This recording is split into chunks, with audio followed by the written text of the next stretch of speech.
it sounded on the radio last night like you like this team's just methodical approach to the week. Have you seen that carry on day to day? Our approach this week, just like all the other weeks, we have a goal of being consistent and consistently improving. So we don't want to be the same next week as we were this week or this week as we were last week. But we want to improve, but we want to be consistent in that. We don't want to all of a sudden we start changing our effort based upon the opponent. We'll end up with the same results we've had previous to this. And so, to me, they've been very good about that. I was kind of thinking about Deshaun Singleton this week because 2 years ago he had that injury on the first play against Michigan and sort of a weird thing with his eligibility that he got another year. What have you seen out of him just taking advantage of this year so far? Yeah, Deshaun's done a great job. He's playing elite football. He's significantly improved his tackling. He was always a good tackler, but when you're in the middle, he moved to the kind of the middle of the field as opposed to where he was before the boundary. And so you end up in when you're in the middle of the field, you come downhill, you've got 53 and a third yards for the guy to work. And in the offseason, in the fall camp, I showed him some of those plays from last year. Like, hey, here's things that you can improve upon. He plays man to man. He'll play 3 in the slot. Some people try to, try to get speed on the safeties, and he's done a great job of that. He's an elite athlete, and so he's a great leader. Tremendous story, of him getting here. So I'm glad he got the extra year because of the junior college injunction. I thought it was wrong when he didn't get the year back for that one play, but I think there was other reasons, I guess. But happy he got it and glad it worked out. How quality are special teams in the Big Ten, and what have you seen that encourages you that maybe your unit can affect some league games this year? I think you're playing in the weather that we're facing. You're playing in cold games late in the year, wind games in our stadium. The ability to flip the field and all that matters. Early in the season, teams are scoring 50, 60, 70 points. As the year goes on, the games trend down. Especially as the weather becomes impacted, and so the ability to punt the ball down and make someone drive the length of the field, the ability to get a good return and flip the field, I think are important. We've played well so far. There's some areas that we have to be better at. Kicking the ball off, and opponent's starting field position is a key one. Our opponent has an elite kickoff return team, a really good kickoff return team. So that'll be a really good story to watch. We haven't punted in a couple games, so we'll have to see how far we've come along with that. If we call on Archie, so we haven't kicked a field goal in quite some time. So I think there's some things but we've been practicing, we've been working. Those guys are doing a great job. Eck obviously does a great job. Brett Maher, who went into the Hall of Fame last week here, has done a great job, and so we'll just have to play it out. It's not any one play is not going to win or lose the game. So we're just kind of taking the approach of, hey, let's throw everything we have at him. Makai Nelson didn't play; he was available. Do you expect him to be in rotation this year? Yep, he's good to go. How have you seen Quentin Ives, work this week after having kind of a career day, and has he used that as sort of a jumping point? Yeah, I mean, Quentin was working at a really high level before. It's just you get injured in training camp. When it's one thing when you have a really bad team, you kind of get hurt, you kind of go to the bottom, and you come right back up. Hey, we need you back. When you have the depth that we're building, sometimes when you get hurt, you go to the bottom of the depth chart. When you come back, because the other guys have shown what they can do, and you have to fight to get back. And so, Quentin was just trying to find some roles. Isaiah went out and played some more slot last week. Makai wasn't available. I chose not to play him, and so that gave Quentin his opportunity. But he's a hardworking guy. Does the same thing every week, and I think he believes in himself. He gives us a bigger presence. He's got great speed, and so he'll be ready if called upon. What has Glenn Thomas done so well? With his work with Dylan, and also you see it in TJ early on in this season. Glenn is a process guy.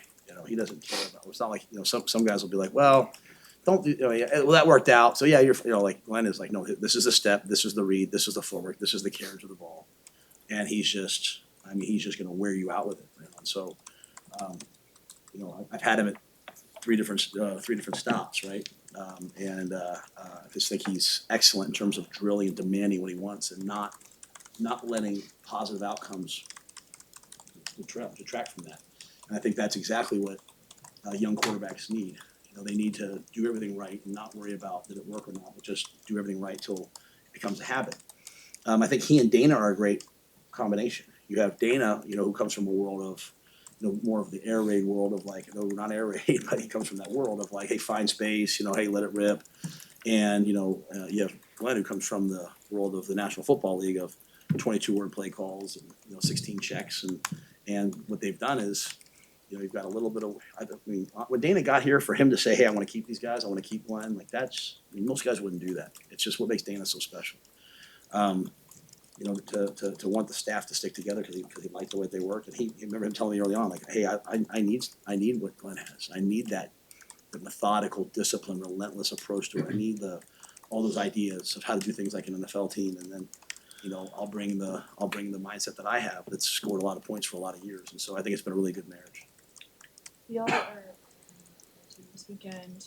Just what have some of your interactions been with those guys, and what do you hope the 2025 team can learn from them? Well, I think anytime that I think what you can learn is anytime that you win back-to-back championships, that's a consistent commitment to process. That's a consistent commitment to playing to a standard and not, hey, we won this game, so hey, we can do whatever we want this week. There's the psychology of results, as Bill Parcells talks about, and sometimes winning can be just as detrimental, as losing. I saw Brent Key talk the other day, talk about Coach Saban. He said more people die on the way down from Mount Everest, I think he said, than the way up. Just you get to the mountaintop and you stay there. And so what the 95 team was able to do to, win it the previous year and then come back and do it again. I mean, when everyone's aiming for you, everyone's gunning for you, to me, speaks to, the beauty of the University of Nebraska and how I always say to myself, as you're going through hard times, as you're going through good times. It says on the stadium day by day. I was saying that the first year when everyone was like, you guys just lost this, you lost that, and I'd be like, day by day, let's just get better today than we were yesterday. Let's get better tomorrow than we were today. And so they exemplify that. So there's been, we have every practice open to former players. They can come through anytime they want. Jay Foreman does a great job for us, communicating with those guys. And I think the thing for us is inviting them in. And Jared Thomas was at practice today, right? Like I think the biggest thing for us is like we want to be inviting, and we want to make this work. No matter what era, when you played, where you played, what your contribution was on the field or off the field, that you always feel welcome to be here. And there hasn't been a guy that I've run across that hasn't tried to help or said, hey, what can I do? And some of the former players have helped us in, hey, here's a player, or here's a guy, you should look at this guy, and they turn out to be really good. So just very grateful to be at a place that can honor former teams. It's really something special to be at a school where you're not trying to do something for the first time, where it's been done. Because when you know that it's been done, it can be done. And so it was really special last year running out before Colorado to the 94 team. It'll be really special running out to the 95 team. How crucial do you think it is for Emmett that he's gotten essentially 3 quarters off of his workload the past 2 weeks heading into Saturday? Especially after that first week where we played him a ton, right? And I think that was part of the thought the first week was like, hey, I would have, as I said then, I would have liked to have rotated more, but just kind of how the game went. But I think we knew that weeks 2 and weeks 3, if we did what we're supposed to do, we don't plan ahead like, hey, but like, we knew like, hey, we'll have a chance to play a lot of guys. And so after 3 games, guys will have a lot of reps that are backups, and a lot of starters will have some reps off their body. So I think at the tailback position, you want that. And I think the thing with Emmett, he does a great job. He's a 3-down back. He can run the football. He can catch the football. He can pick up blitzes. When you're facing the defense that we're facing, and the coordinator is elite at what he does, your backs are going to have to pick up blitzes. They're going to have to be on this side and scan back for a corner, scan back for a safety, and so there's a physical toll to that. And but no one prepares better than Emmett. He's elite in terms of taking care of his body. And your point's really, really well said. I'm glad that he had those quarters off so we could get other guys reps, but also take off some of the duress physically. Coach, can you speak to just the excitement and anticipation of getting back to Big Ten play and playing Michigan? Obviously a big game this weekend. Yeah, we very much never want to make one game bigger than the other in terms of the football part of it, but in terms of, as I've said a couple times, like bringing excitement to Lincoln and having people be excited. I mean, like last year's Colorado game to me was an iconic moment that I hope, someday my kids are talking about. Remember that time? Being at Wisconsin last year, beating them for the first time, and we were going to go to a bowl game. That was an amazing moment for so many people. I can't tell you how many people in the first 2 years I was here talked about students. Coach, I came back for another year. I just want to go to a bowl game, please. I don't care where it is. Just get us to a bowl game. So you want to, from a global perspective, as you represent the university in the ways in which you do, certainly don't represent them academically, but when people turn on the Brad, I want them to see excitement. I want them to see an amazing fan base. I want them to see a rocking stadium. I want them to see a state united behind a team. And those are all the things that we have. I want them to see elite facilities, elite players, and then I want you to see a football team that plays the game the right way. So I don't want to minimize the excitement of having a ranked team come here for the first game. I don't want to minimize the excitement. I mean, I'm excited about it. Like, this is why you came to Nebraska, to play these games, Last week was fun. And for a lot of guys, that was, they don't get a chance to play very often, but they work really hard. That was their chance to play. That's why we were so locked in at halftime. Those weren't we released a couple speeches, and I just got asked about it on a TV show. Those weren't pre-games, those were halftimes, because we wanted to get everyone in the game. And so that was important. But now this is why you came to Nebraska. And we had a vision of being a program that would be relevant nationally, not for our history only, but for what we're doing right now. And so through 3 games we are, we'll see, we got to play.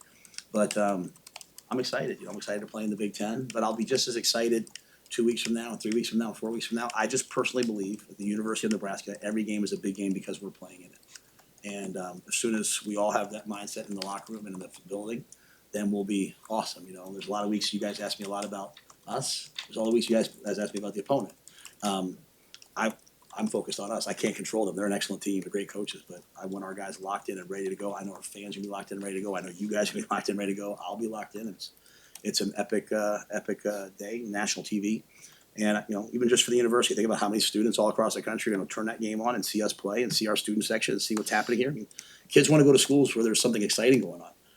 I remember the year I was looking at this job. I remember turning on the Wisconsin game and being like, it was kind of stoic. It was kind of staid, And I was like, all right, well, now that wasn't Colorado. That wasn't last week, and it's not going to be on Saturday. So all that doesn't matter if you don't play well, though. So I'll just focus on the football. But the guys, by the way that they've worked, have enabled us to have this moment. So I'm excited for them.